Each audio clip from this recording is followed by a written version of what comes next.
Um bom dia a todos, podem-vos assentar. Eu era para estar com a minha esposa aqui, mas quando estávamos saindo para viajar, ela começou a se sentir mal e tivemos que voltar para trás. Mudei minha passagem para o dia seguinte e depois que eu vim para cá, ela ficou bem. Então eu entendi que não era o propósito do Senhor que ela estivesse. E nós temos que entender e respeitar a vontade de Deus. Por alguma razão, o Senhor não permitiu que ela estivesse aqui, mas eu vim. Eu conversei e falei assim, eu tenho um compromisso lá em Portugal e Itália, e eu vou, tudo bem para você? Ela falou, é claro, eu te abençoo, pode ir. E eu vim, principalmente porque nós vamos ter um seminário de família e eu vi que tinha sido feitos impressos, feita a divulgação. E eu falei, eu não posso deixar essas pessoas na mão. Então nós estaremos aí dia 10 também no seminário de família e eu fico bastante feliz com as palavras do bispo Fidalgo, porque a igreja não pode defender divórcio. A igreja tem que defender casamento. E, infelizmente, hoje tem se levantado muitos líderes mais preocupados em colocar base para divórcios dentro da igreja do que ministrar sobre casamento, sobre aliança. E no dia 10 eu vou estar abrindo a palestra falando sobre aliança de casamento. Então, se você está pensando em se divorciar, não venha, porque se você vier, você não vai querer se divorciar. Não, já decidi que eu não vou ficar com a minha mulher. Já decidi que eu não vou ficar com o meu marido. Então, não venha no seminário de família. Porque a pessoa que já tem uma posição de que não quer romper a sua aliança de casamento. Irmãos, aliança é coisa séria, não é contrato, não. Mas isso é para o dia 10. Nós vamos falar lá. Então, se você conhece, inclusive, pessoas que estão passando por dificuldades, irmãos, às vezes você conhece um casal, mas eles não são evangélicos, eles não são da igreja. Não importa, irmãos, seminário não é só para a igreja do Renovo e não é só para quem já tem Jesus. Nós fazemos congressos de casais lá no Brasil e vão muitos casais que não fazem parte da igreja nem são evangélicos.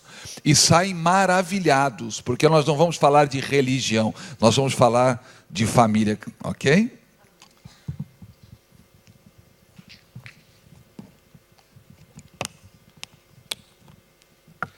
Ainda bem que essa aqui não é a gás. No avião eu estava com uma garrafinha de água a gás e fui abrir assim, espirrou. Aí eu meio sem jeito ali assim, me limpei, né? Desculpe.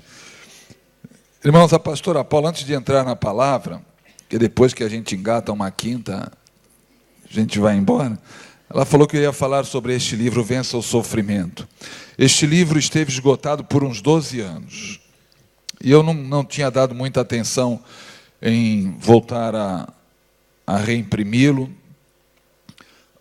Mas uma vez dando aula de cura divina na sala, uma aluna falou, olha, eu estava ministrando sobre Jó, que é uma das partes da matéria, tem um livro que há uns anos atrás me ajudou muito, que falava sobre sofrimento, e eu estava atravessando uma fase difícil, como aquele livro me ajudou. Aí eu falei, o nome desse livro por acaso era Vença o Sofrimento? Ela falou, isso, é esse livro. Eu falei, fui eu que escrevi. Foi. Aí eu cheguei em casa, eu tinha uma edição ainda, um exemplar antigo, fui ler, eu falei, olha só, mas esse livro precisa ser republicado. Porque muitas pessoas estão sofrendo, têm uma série de dúvidas sobre o sofrimento, e esse livro ele vem lidar justamente com isso, né? Então, alguns tópicos que estão nele, o mal provém de Deus? É da vontade de Deus sofrermos enfermidades? Qual é o único sofrimento que Deus considera uma bênção para nós? Porque existe um sofrimento que é bênção na vida do cristão. É o batismo no sofrimento. Como obter vitória sobre o sofrimento? Então, se você está sofrendo ou tem dúvidas sobre o sofrimento, depois adquira esse livro que ele vai te ajudar bastante. Amém? Irmãos, vamos abrir a palavra lá no livro de Atos, no capítulo 19.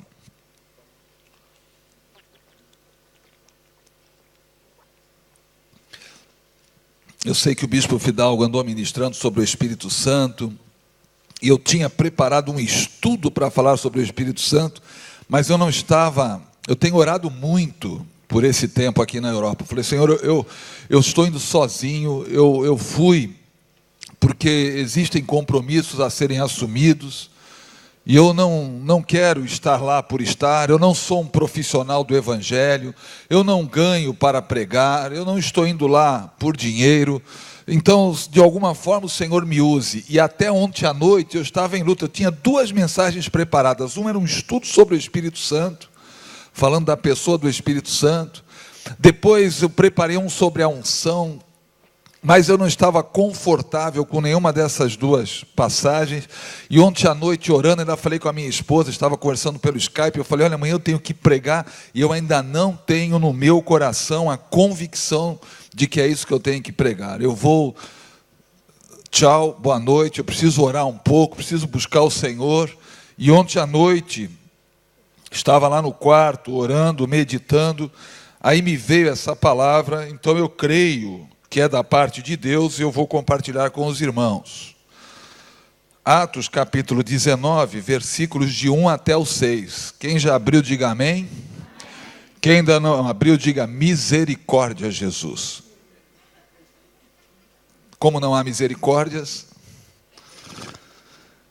Aconteceu que, estando Apolo em Corinto, Paulo, tendo passado pelas regiões mais altas, chegou a Éfeso, e achando ali alguns discípulos, perguntou-lhes, recebestes porventura o Espírito Santo quando crestes?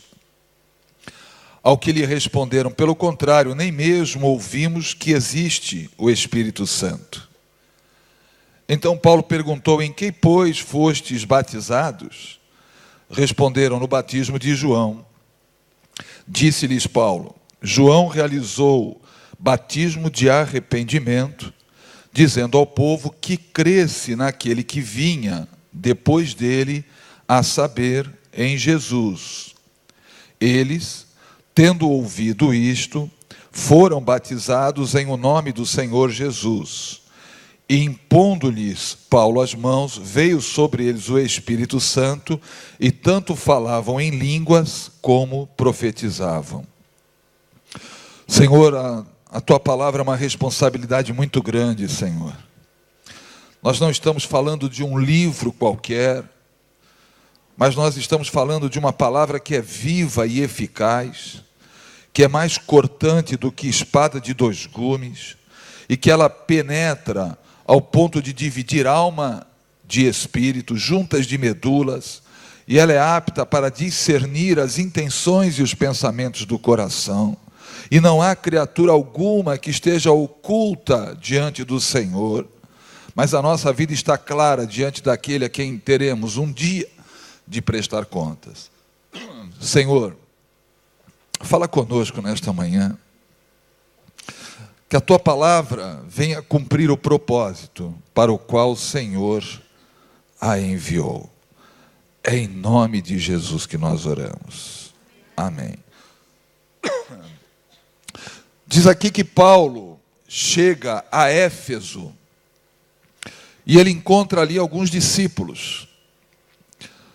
Os cristãos eram chamados do caminho, da seita dos nazarenos, discípulos, e ele encontra alguns discípulos. Mas quando Paulo está em contato com aquelas pessoas, e eram pessoas boas, pessoas dedicadas, pessoas esforçadas, mas estando ali um tempo com eles, Paulo observa que havia alguma coisa que não estava correta na vida deles. Faltava algo na vida daqueles discípulos. E ele, observando, ele faz uma pergunta: vocês receberam o Espírito Santo quando vocês creram?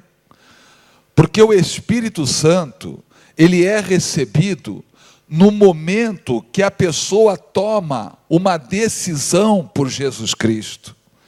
Lá no livro de João, no capítulo 7, versículos 38 e 39, o Senhor Jesus diz: aquele que crê em mim, como dizem as Escrituras, rios de águas vivas fluirão do seu interior, e isto dizia ele do Espírito Santo, que haveria de receber todos aqueles que nele crescem.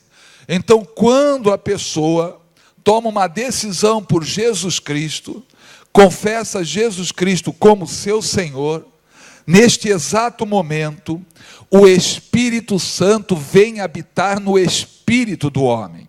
O homem foi criado espírito, alma e corpo. É através do Espírito que o homem mantém comunhão com Deus. E quando Adão e Eva pecaram, o homem morreu espiritualmente. O que quer dizer morreu espiritualmente? O homem se afastou de Deus e a partir daí, toda a humanidade, todos os homens provenientes de Adão e Eva, eles nascem mortos espiritualmente para Deus. E a única forma que o homem tem de retornar à comunhão, ao relacionamento com Deus, é quando ele confessa Jesus Cristo como o único Senhor e Salvador da sua vida. Quando em qualquer lugar desta terra, alguém toma uma decisão por Jesus como único Senhor, confessa Jesus Cristo como Senhor, esta pessoa é salva. O seu espírito é revivificado e o Espírito Santo passa a habitar no espírito desta pessoa. E isto inicia, então, um processo de transformação de vida.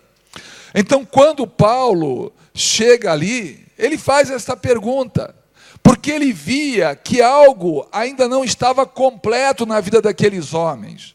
Vocês receberam o Espírito Santo quando vocês creram? E a resposta que ele ouviu é: mas nós nunca ouvimos falar do Espírito Santo. Nós não sabemos a respeito do Espírito Santo. E Paulo então faz uma outra pergunta. Então vocês são batizados em quê? Está aí no versículo 3. Em que, pois, fostes batizados? Responderam: no batismo de João. Eles não conheciam a totalidade dos batismos. Eles só conheceram o batismo que João iniciou, quando Deus envia João, preparando o caminho para Jesus. João pregou o batismo de arrependimento. Este batismo de arrependimento exortava as pessoas a que tomassem uma decisão de mudança de vida. A palavra grega para arrependimento é metanoia. Metanoia quer dizer uma decisão de mudar de vida, uma decisão de largar aquela velha vida. É uma vida de pecado, uma vida que conduz ao inferno. Então a pessoa, quando ouve a mensagem do arrependimento, ela diz: eu quero uma vida diferente, eu quero mudar a direção da minha vida, eu quero uma vida que realmente me leve para a presença de Deus. Então o único batismo que eles conheciam era o batismo de arrependimento, mas era um batismo incompleto. Esse batismo vinha precedendo a pessoa de Jesus, a obra de Jesus, o ministério de Jesus Cristo. E este é um problema hoje em muitas igrejas, que elas não conhecem a totalidade da palavra do Senhor. Existem muitas igrejas capengas, em que o que é passado é uma parte da palavra, é alguma coisa sobre a palavra. Estes homens tinham dificuldade na sua vida espiritual, porque eles não conheciam a totalidade, eles conheciam só uma parte. Por isso que, irmãos, nunca foi tão importante valorizarmos a palavra do Senhor como nestes dias. Estes são dias de apostasia. A palavra de Deus deixa bem claro que o último movimento antes da vinda de Jesus Cristo seria apostasia, desvio da fé.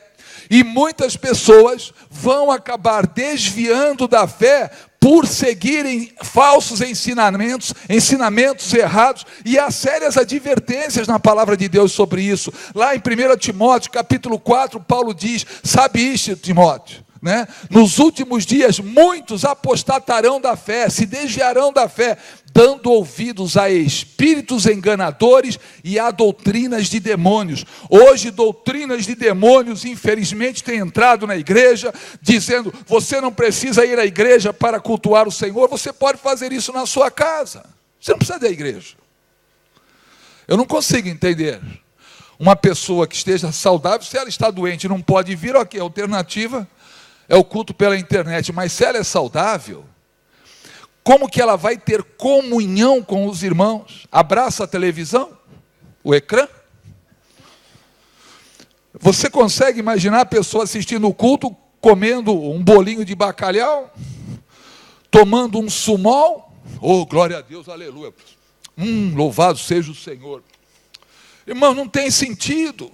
Então estão entrando umas doutrinas estranhas, dízimo não é para hoje. Isso aí é invenção de igreja, de pastores que querem tirar o dinheiro do povo. A igreja não quer tirar dinheiro de ninguém, porque quem tira é ladrão. A função da igreja é ensinar corretamente a palavra de Deus, para que as pessoas, recebendo a palavra, vivendo a palavra, colham o resultado da palavra. A palavra de Deus é viva, a palavra de Deus é eficaz, e a palavra de Deus cumpre com o objetivo pelo qual Deus a enviou. Agora nós precisamos receber a palavra. Se a palavra não é semeada, se a palavra não é pregada, o que a pessoa vai levar para casa? Estes discípulos tinham problema na vida espiritual deles, nem sequer tinham o Espírito Santo, porque não tinham sido ensinados a respeito disso. Só conheciam o batismo de João, o batismo de arrependimento. Por isso que eram pessoas boas. Eles tinham tomado uma decisão de mudança de vida. Quando você olha o ministério de João Batista, ele pregava onde? No deserto. E as multidões iam ter com ele onde? No deserto. Porque Deus estava ali. Onde Deus está, as pessoas vêm, as pessoas chegam. Onde a presença do Senhor é real, ali as coisas vão acontecer. E o povo saía de onde estava, das suas casas, e iam ter com João Batista lá no deserto. E qual era a palavra? Vai receber um carro 0 quilômetro, vai receber uma casa nova, vai ter muito dinheiro. Era essa a mensagem? A mensagem de João Batista era uma só: arrependei-vos. Arrependei-vos, arrependei-vos, porque é chegado o reino dos céus. E quando ele olha na fila do batismo, como Jesus ainda não tinha vindo, as pessoas se arrependiam, eram batizadas nas águas. Então quando ele olha na fila do batismo, tem um grupo de fariseus ali, hipócritas, religiosos. E João Batista, irmão, profeta não tem papa na língua. Profeta abre a boca e fala e não quer nem saber com o que vão pensar, o que vão dizer. A preocupação dele é o que Deus quer que ele fale. E quando ele vê um grupo de fariseus lá, de religiosos, ele diz: ei, vocês aí, quem foi que ensinou vocês a fugir da ira futura? Vocês acham que entrando nessa fila resolve o problema de vocês? Não resolve não. Vocês têm que antes produzir fruto digno de arrependimento. Irmãos, crente vir à igreja não resolve nada. Ele tem que mostrar a vida cristã dele é lá fora. É no relacionamento com as pessoas. O cristianismo não é somente dentro da igreja. Aqui você recebe instrução. Aqui você recebe palavra. Aqui você recebe unção. O Espírito Santo se manifesta. Tem salvação, tem cura, tem libertação. Mas vida cristã é 24 horas por dia, onde você estiver. Isso é cristianismo. E hoje, irmãos, tem muito crente sem vergonha. Vem na igreja, glória a Deus, aleluia, mas chega lá fora, é mentiroso, faz dívida e não paga, promete e não cumpre. Ou seja, que testemunho é este? O mundo precisa conhecer, o mundo precisa ver o que é o verdadeiro cristão, a diferença entre aquele que serve o Senhor e aquele que não o serve. E só o arrependimento pode fazer isso. Hoje está muito fácil ser crente. A pessoa vem na igreja, quem quer levanta a mão, vem à frente, faz a oração, vai embora. E acha que é isso, é tudo. Ali é começo. Conversão é início de uma mudança, de uma transformação de vida. E essa transformação tem que ser visível. Por isso que João Batista tira aquela cambada da fila do batismo. Sai daí. Primeiro mostra com a vida de vocês que verdadeiramente vocês se arrependeram.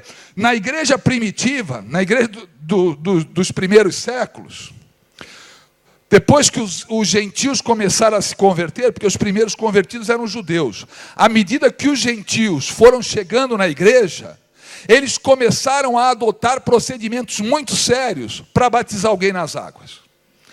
Primeiro, ele tinha que eram colocados pessoas para observarem o testemunho de vida deles.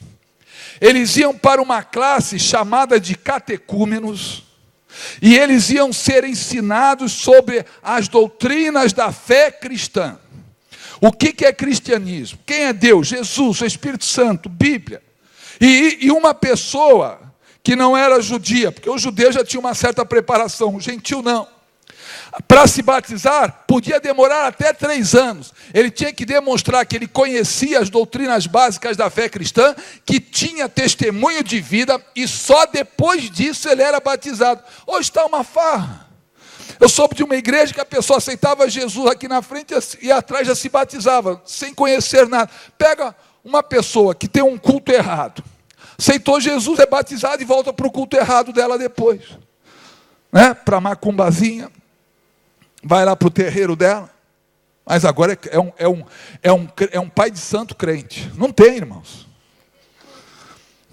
Pai de santo somos nós, que nossos filhos são santos. Nós somos os verdadeiros pais de santos. Então estes homens, irmãos, só conheciam o batismo de arrependimento, eram pessoas sérias, eram pessoas que tinham tomado uma decisão de mudar de vida, mas não era o suficiente. O que Paulo faz então? Paulo começa a ensinar a eles a respeito do batismo no corpo. Batismo no corpo é quando a pessoa confessa Jesus Cristo como Senhor, único Senhor da sua vida. Naquele momento o Espírito Santo pega ela e coloca a pessoa dentro do corpo de Cristo.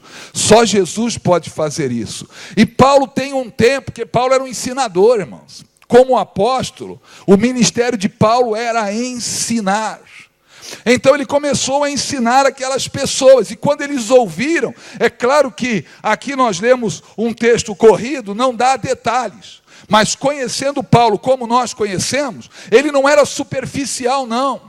Paulo não era de meias palavras, ele queria que as pessoas tivessem fundamento, ele era apóstolo. Então ele começou a colocar base, fundamento na vida daquelas pessoas, e vocês entenderam quem é Jesus, vocês reconhecem Jesus Cristo como Senhor, vocês o confessam como Senhor, agora sim, agora nós conhecemos, agora nós confessamos. O que ele faz então? Batiza nas águas. Ué, mas espera um pouquinho. Eles já não tinham sido batizados nas águas do batismo de João? Tinham. E Paulo batizou de novo, porque eles não eram salvos, irmãos. O batismo de arrependimento não salvava, ele só preparava o coração das pessoas para Jesus entrar. Por isso que Isaías profetiza e Lucas fala que João Batista veio preparando o caminho, o coração das pessoas, para que depois Jesus Cristo pudesse entrar. Então o batismo de arrependimento não salvava. O batismo de arrependimento preparava o coração das pessoas. Elas tomavam uma decisão de mudança de vida, e o único que pode mudar vida é Jesus. Ninguém, religião nenhuma muda a vida de homem algum. Quem muda a vida de uma pessoa é só uma outra pessoa, é a pessoa de Jesus Cristo. Só quando Jesus entra no coração, na vida de uma pessoa, esta pessoa, agora sim, ela é salva. Por isso que quando eles tomam uma decisão por Jesus Cristo na vida deles, não, mudança de vida, nós já decidimos que queríamos, mas agora, se essa é a condição para a salvação, nós queremos Jesus. A partir do momento que eles são salvos, agora Paulo fala, então vocês vão partir para o outro batismo, é o batismo nas águas, e Paulo os batiza nas águas. Quando nós olhamos a seguida do texto, no versículo 6, impondo-lhes Paulo as mãos, veio sobre eles o Espírito Santo, e tanto falavam em línguas como profetizavam. Quando alguém se converte, o Espírito Santo vem habitar na vida da pessoa. Aqui Paulo não orou para que eles recebessem o Espírito Santo, mas o batismo no Espírito Santo, o revestimento de poder, porque, irmãos, sem revestimento de poder, não dá para fazer a obra do Senhor. Cristianismo sem o Espírito Santo não é cristianismo. Pregação sem o Espírito Santo é só uma pregação, mas ela é destituída de poder. Louvor, adoração sem o Espírito Santo é só música que é tocada. Sem o Espírito Santo, irmãos, não dá para se fazer a obra do Senhor. E glória a Deus que tem sido ensinado sobre o Espírito Santo na igreja. Nós vamos, no dia 12 eu estou escalado para dar ensino. Eu vou dar ensino sobre o Espírito Santo, a pessoa do Espírito Santo. Né? Porque tem gente aí que diz, o Espírito Santo é uma força. Ah, é? Então venha dia 12 que você vai ver se é uma força.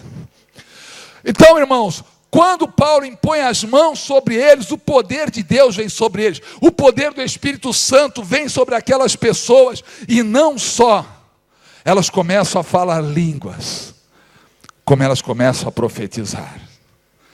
Todo crente tem que falar línguas. Mas por que eu tenho que falar línguas? Só ser convertido não é suficiente? Para a salvação, sim. Aleluia, olha o poder aí. Para a conversão, para a salvação, sim. Mas a importância do orar em línguas é que, conforme está em 1 Coríntios 14, 4, aquele que fala em línguas edifica-se a si mesmo. Quando alguém disser para você, não, irmão, você não precisa orar em línguas. Sabe o que a pessoa está dizendo? Você não precisa ser edificado. Eu quero ser edificado, você quer ser edificado? Então nós temos que orar em línguas, irmãos. Quando o bispo Fidalgo tinha falado que ele tinha dado ensino sobre batismo, sobre o Espírito Santo, eu falei, na minha igreja eu fiz a mesma coisa. Porque eu observei que a cada dia que passa, as pessoas estão cada vez menos orando em línguas. E a língua é a língua espiritual que foi dada ao salvo. Ah, mas eu não entendo o que eu falo. Eu também não. Se eu entendesse, não seria línguas estranhas. Se eu entendesse, seria uma língua inteligível. Mas a língua do Espírito é uma língua que você não entende. Então é uma língua que todo cristão tem que falar, irmãos. Esta é a língua do nosso novo nascimento. O cristão tem duas línguas. A língua materna, então no nosso caso, eu nasci no Brasil e lá não se fala brasileiro, se fala português, irmãos. Só que é o português do Brasil, pá. Aqui em Portugal se fala o português de Portugal. Para quem não sabe, eu sou brasileiro e sou português. Tenho cidadania portuguesa com muito orgulho. Então nós falamos a nossa língua materna. Eu estou falando para vocês em português. Foi a língua que eu nasci. É o idioma que eu nasci falando. Mas quando nós nascemos de novo, nós recebemos uma outra língua. É a língua do Espírito. É o Espírito Santo. Se você já é salvo, o Espírito Santo habita dentro de você. E quem fala em línguas é você, não é o Espírito. Tem gente esperando alguma coisa cair na cabeça dela para falar em línguas. Não, estou esperando. Está esperando o quê? Abre a boca e ora. Irmãos, essa foi a minha experiência. Eu nasci dentro de uma igreja pentecostal. Todo mundo orando em línguas, menos eu. Falei, eu quero esse negócio aí também. Por que aqui? Todo mundo ora ou não? Não, eu também quero. né? Ia lá e tinha revelações, e tinha visões. O Senhor está me mostrando, e contava a visão. Aí um profetizava, né? Eu falei, eu quero orar em línguas. E eu ia na igreja, e todo o apelo, aquela era uma época de um grande avivamento no Brasil. O Espírito Santo estava realmente visitando as igrejas estavam sendo renovadas. Então, quase todo culto tinha apelo para batismo no Espírito Santo. O pastor nem terminava de fazer o apelo, eu já estava lá na frente. E a música que cantava normalmente era Espírito, Espírito, Espírito Santo de Deus. Quando o conjunto começava a tocar, eu falava, é hoje, é hoje. E lá estava eu. Jesus me batiza, Jesus me batiza, Jesus me batiza. E nada. Levantava-se, era calor suado, porque a igreja não tinha ar-condicionado. Né? E cansado, e ainda não foi hoje, ainda não foi hoje. Um dia eu estava orando na minha cama, porque todas as experiências que eu tinha visto de batismo no Espírito Santo tinham sido experiências extraordinárias. O Charles Finney lá, quando me levantei para ir até a lareira, como que uma chuva cortava o meu corpo, e quando ele foi batizado, revestido do poder de Deus, eu falei, é isso, eu tenho que sentir fogo, eu tenho que ter calafrios, meu corpo tem que tremer, tem que acontecer alguma coisa, e não acontecia nada disso. Uma noite, orando na minha cama, eu gostava de orar mesmo. Quando eu percebi, eu estava orando em línguas. Aí eu fiquei injuriado, deitei na cama e falei, pela carne eu não quero. Como que se eu não senti nada, eu podia estar orando em língua? Não, eu não fiquei chacoalhando lá, nada, estava lá, opa, peraí, eu orando em línguas? Isso aqui é coisa da carne? Porque a própria carne fala isso dela, né? Você começa a orar, isso aí é da carne. Aí eu comecei uma busca, comecei a comprar um monte de livros sobre o Espírito Santo. Aí foi que eu descobri que no nosso meio, o que você quiser, tem livro contra e a favor. Impressionante. Aí pegava não, isso não é para os dias de hoje, isso foi para aquela época. Olha, você não tem esse, você tem... É verdade. Tudo que batia, de acordo com o que eu queria ouvir, eu aceitava. Quando pegava não, é para todos, eu falei, não concordo, eu não falo em línguas, como que é para todos se eu não falo? E começar, numa luta, irmãos, mas lá dentro, que vontade de falar em línguas. Um dia o Papai do Céu teve misericórdia, falou assim, queres falar em línguas? Eu falei, claro que eu quero. Abre a boca e ora. Eu falei, como assim, a seco? Sem um louvor, sem um... Falei assim, quando você se converteu, você sentiu o quê? Eu falei, eu não senti nada, eu me converti na minha casa. Depois de 3 meses estudando a palavra de Deus, lendo quase um livro evangélico por dia, depois que o apóstolo João Lemos, meu pai na fé, começou a me falar de Jesus, depois ele foi viajar, eu comecei a estudar a Bíblia. E quando eu entendi o plano de salvação, o que Jesus tinha feito por mim na cruz, eu vinha de 3 religiões, irmãos. Para não desagradar a Deus, eu tinha 3, alguma delas acertava. Errou as 3. Então eu falei, não, agora eu quero conhecer isso aí, porque agora eu quero conhecer se a Bíblia é a verdade. Eu não tinha a Bíblia, comprei uma Bíblia. Como eu não conhecia de Bíblia, comprei uma bonita, grande, com fotos, ilustrada. Falei, essa aqui deve ser das boas, né? Não entendia de Bíblia. Irmão, não me julgue por isso. Poxa, ele comprou. Ele não sabia? Não sabia. E quando eu comecei a ler Gênesis, que falava da criação, eu fechei a Bíblia. Eu disse assim, Deus, eu não acredito de uma palavra do que está escrito aqui. Eu acreditava em evolução, seres de outros planetas. E eu fazia uma bagunça. Quando eu comecei a ler, eu falei, Deus, eu não acredito numa palavra do que está escrito aqui. Mas se aqui está a verdade, tu vais me mostrar, senão tu não és Deus. E comecei a estudar a Bíblia. E comecei a ler quase que um livro evangélico por dia. E eu comecei a entender por que Jesus veio à Terra. por que ele morreu naquela cruz, o que tinha a ver a morte de Jesus há 2000 anos atrás com a minha vida, naquele momento. Eu comecei a entender tudo isso. E quando eu entendi a obra que Jesus tinha realizado ao meu favor, no meu quarto, eu me ajoelhei sozinho, não tinha ninguém, irmão, só eu e Deus. Eu disse: Senhor Jesus, até hoje eu não tinha te conhecido. Tinha ouvido falar de ti. Nas religiões que eu passei, eu ouvi falar de Jesus. Mas conhecer é diferente de ter informações. E quando eu tive o conhecimento, eu falei: agora eu sei quem tu és. Eu sei a obra que o Senhor realizou por mim naquela cruz. Senhor Jesus, perdoa os meus pecados. Hoje, neste momento, eu entrego a minha vida nas tuas mãos. É uma decisão que eu faço.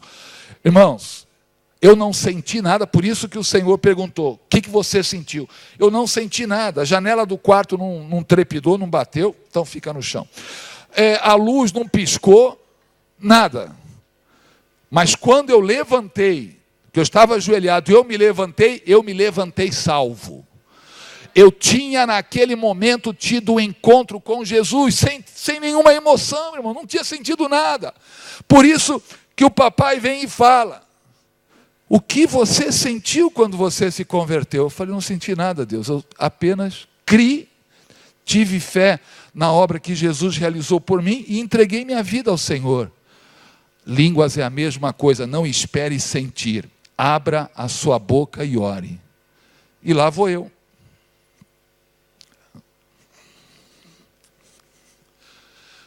Ô Senhor amado, aí vinha aquela voz, em línguas.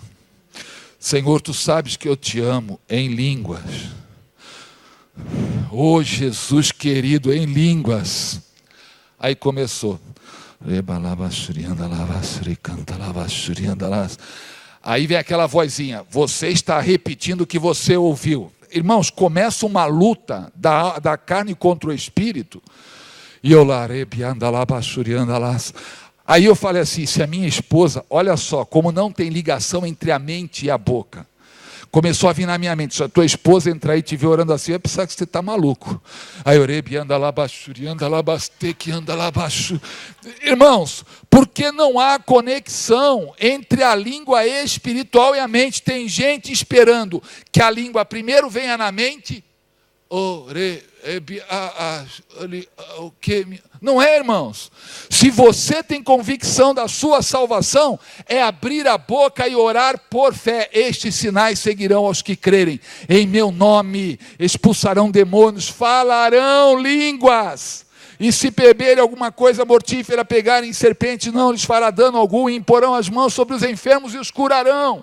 Então a língua é importante para liberar o poder de Deus, liberar o Espírito Santo. Ele está dentro do seu espírito, mas ele precisa fluir na sua vida. E as línguas têm muita importância. Irmãos, quando eu entendi isso, comecei a orar em línguas. Sabe o que começou a acontecer? Eu comecei a ter experiências que eu nunca tinha tido na minha vida. Eu comecei a orar por pessoas, elas serem curadas. Começou a ter manifestações de demônios, coisa que não acontecia antes. Por quê? Porque agora o poder de Deus não estava parado dentro de mim, o poder de Deus estava fluindo. É isto que o Senhor tem para todo aquele que o ama, todo aquele que crê nele. Você foi chamado para fazer uma grande obra nesta terra, mas você não pode fazer se não for pelo poder do Espírito Santo. Você não pode realizar se não for por uma ação do Espírito Santo. Irmão, nenhum homem de Deus pode fazer alguma coisa se não for pelo poder do Espírito Santo. Nenhum pregador pode pregar uma mensagem realmente ungida se não for pelo poder do Espírito Santo. Não há cura se não houver poder do Espírito Santo. Não há libertação se não houver poder do Espírito Santo. Então, quando Paulo impõe as mãos sobre eles, o poder do Espírito Santo vem sobre aquelas pessoas. E eles começam a falar em línguas e a profetizar. Quando você tem o poder de Deus manifesto, você começa a ter experiências. Não é só na igreja, não, irmãos. Irmãos, eu já expulsei demônio na rua. Pessoa cai endemoniada na sua frente, você passa de largo e vai embora. Eu expulsei demônio na Estátua da Liberdade, lá em Nova York. Estava com a minha esposa, meus filhos, estamos lá na fila para pegar esperando que viesse o barco. Daqui a pouco, de lado ali, cai uma pessoa. Eu olhei assim, falei para a Rita, é demônio. Aquilo ali é demônio. Não eram brasileiros, eram americanos. Eu falei, eu vou lá. Ele falou, mas você não sabe falar direito inglês? Mas o diabo não precisa saber inglês. Aí eu cheguei, estava com, devia ser os filhos dela, né? Falei no meu pouco inglês. May I pray for her? I'm a pastor. Oh, yeah. Falei, como eles não entendem nada de português, falei, em nome de Jesus, espírito imundo, sai dele, in Jesus name. Isso eles entendiam. O que eu estava falando em português, não. Aí, irmãos, mas o demônio inglês entende português? Irmãos, eu tive essa experiência, eu estava numa convenção mundial no Rio de Janeiro, eu tinha vindo da Colômbia, e ali eu comecei a ter experiências com Deus. A pessoa que era responsável pela associação falou assim, quando vocês forem para a Colômbia, vocês vão receber porção dobrada do Espírito Santo. Amém.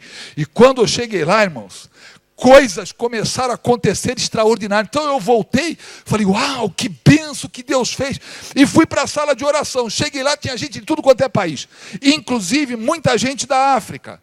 E uma irmã chegou lá, ora por mim. Fui orar, puf, caiu no poder de Deus. Aí começaram a vir umas pessoas. Falando, uma falava francês, inglês, tudo quanto é idioma. Aí, manifestação demoníaca. Um irmão entra, vê a pessoa lá, e eu, sai em nome de Jesus, bonjour, falando francês, sai em nome de Jesus. O irmão olhou assim, até parece que o demônio entende português. Irmãos, se ele entende português, eu não sei, mas que ele teve que sair, ele teve. Porque no mundo espiritual, quando você dá uma ordem, não importa se é um demônio russo, se é um demônio brasileiro, se é um demônio chinês, onde quer que ele viva, ao nome de Jesus, todo joelho tem que se dobrar e toda língua tem que confessar que Jesus é Senhor. É o nome sobre todo nome.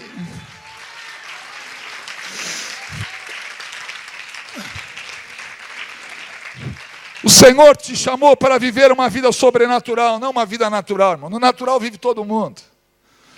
Mas o Senhor te chamou para viver uma vida sobrenatural. Minha esposa uma vez estava dentro de uma loja fazendo compra, conversando com uma pessoa, daqui a pouco a pessoa falou assim, não sei o que está acontecendo, não estou me sentindo bem. Minha esposa olhou, fecha os teus olhos. Irmão, demônio. Então o Senhor te chamou para levar uma vida poderosa sobre a face da terra. O Senhor te chamou para ser revestido do poder de Deus. E onde você for, você começa a abrir a boca e falar de Jesus, as pessoas começam a chorar. Por quê? Porque o poder de Deus está fluindo. Talvez você já tenha tido essa experiência. Você está ali, foi num lugar com um propósito, de repente o Senhor traz alguém até você, você começa a conversar, a pessoa abre o coração, porque esse mundo está arrebentado, irmãos. As pessoas deste mundo, elas precisam de Jesus, só não sabem que é Jesus. Alguém precisa dizer para elas, olha, eu sei quem resolve os teus problemas. Eu sei quem muda a tua história.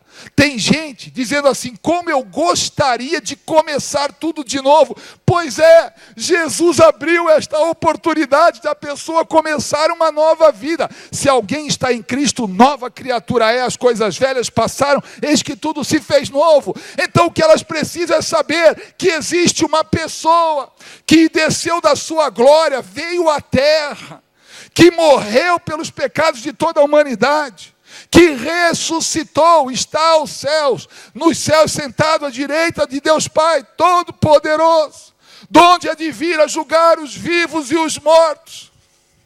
Você já ouviu isso alguma vez? Então, irmãos, o que essas pessoas precisam saber é que quem muda a vida delas é Jesus Cristo, é a pessoa de Jesus. Mas se você não estiver no poder do Espírito Santo, você começa a falar, a pessoa começa a fazer assim, ó. E você olha e fala, vou chamar o bispo, vou chamar o pastor, vou chamar... Irmãos, sabe como começou meu ministério de libertação? Deus comigo é impressionante. Eu sou um milagre de Deus. Dentro de um hospital psiquiátrico, porque eu só acompanhava um pastor. Tinha um pastor que era usado em cura e libertação, como eu nunca vi até hoje. Esse homem chegava, batia o olho assim, ele já via a realidade espiritual. Então, ele ia lá, tinha as manifestações, ele expulsava e eu dizia amém, amém. Ele na frente, eu atrás, amém, amém. Um dia eu estou sozinho no hospital psiquiátrico. Fui lá visitar uma pessoa para o vício de bebida. Daqui a pouco vem uma mulher, começa a falar que o marido tinha internado ela lá para se livrar dela. Aí eu falei de Jesus, que Jesus mudava a história. Ali nos ajoelhamos, ela entregou a vida para Jesus. Aí ela falou, olha, tem uma moça aí, só precisa conversar com ela. Essa noite ela passou tão mal. Eu falei, traz aí. Daqui a pouco veio uma moça, sentou ali. Começamos a conversar, ela começou. Eu falei, Jesus, isso aqui é demônio. O pastor mandava embora em nome de Jesus, e aí eu, Senhor. Agora eu tenho que começar, Jesus. E o pastor não está aqui, só estou eu.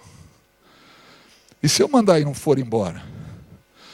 E se partir para cima de mim?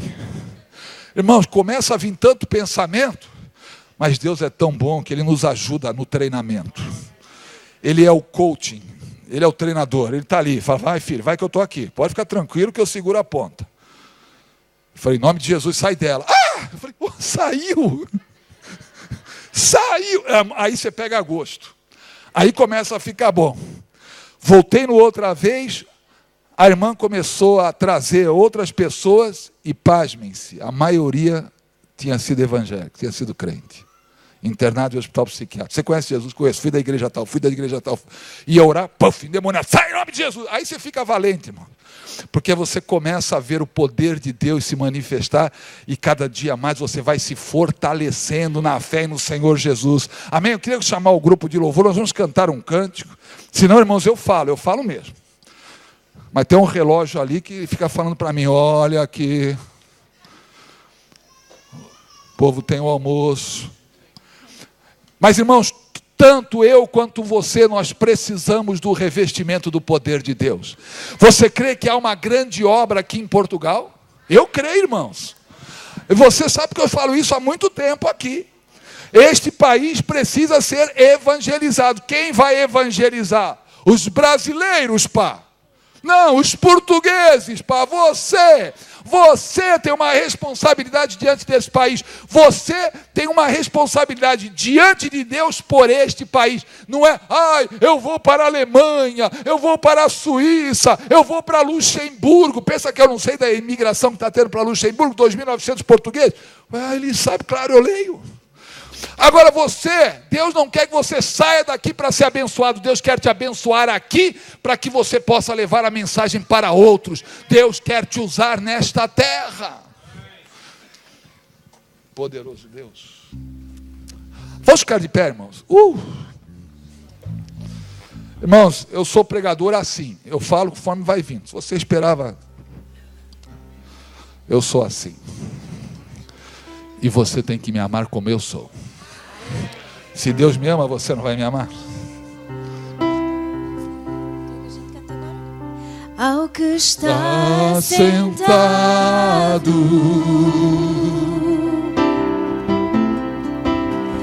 no trono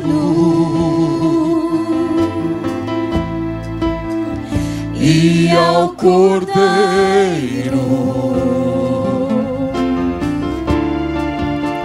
seja o louvor,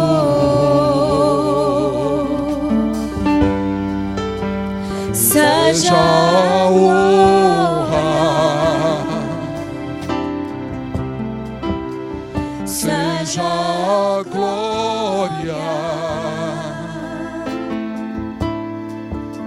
seja o domínio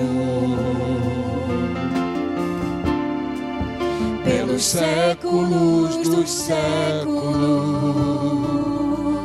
e seja a honra, seja a glória, seja o domínio pelos séculos dos séculos.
Aleluia. Você que quer esse revestimento de poder, você fala: não, eu quero sair do lugar comum, eu quero ser revestido do poder de Deus, eu quero fazer a obra que o Senhor tem preparado para mim nesta terra, mas não quero fazer na minha força, não quero fazer na minha capacidade, eu quero fazer debaixo do poder de Deus. Saia de onde você está e venha aqui à frente, em nome de Jesus Cristo, em nome de Jesus Cristo, em nome de Jesus Cristo. Enquanto o grupo está tocando, agora, se você quer levar a sua vidinha, fique como está. Mas se você quer fazer a diferença, mas eu ainda não oro em línguas, ore hoje, comece hoje. Como? Abrindo a boca e orando em línguas. É fé, meu irmão. Venha com determinação, não venha com timidez. Não, Senhor, é isso. Eu quero revestimento de poder na minha vida, eu quero revestimento de poder, eu quero ser cheia do Espírito. Mas um dia eu já fui. Nós precisamos continuamente. Os 120 que estavam no cenáculo foram cheios do Espírito Santo em Atos 2. E em Atos 4 nós vemos quando Pedro ora, eles são novamente cheios do Espírito Santo. Esta experiência, quantas forem necessárias.